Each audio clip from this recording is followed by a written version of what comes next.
Quants cops has estat mirant la tele i, davant d'un anunci d'una beguda concreta, no has pogut resistir la temptació d'anar a la nevera i beure'n una amb molta satisfacció? Realment tenies set?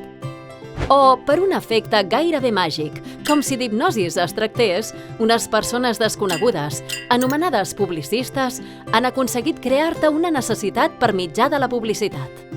Molts dels productes que comprem no són productes aïllats.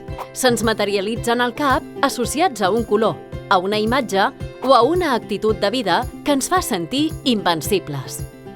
Per tant, podem dir que la publicitat és la comunicació massiva que té per objecte informar, persuadir i aconseguir un comportament determinat de les persones que reben aquesta informació. Però no només té un caire comercial. Hi ha campanyes públiques de màrqueting social en què s'incentiva la població a canviar d'hàbits, d'idees i d'actituds.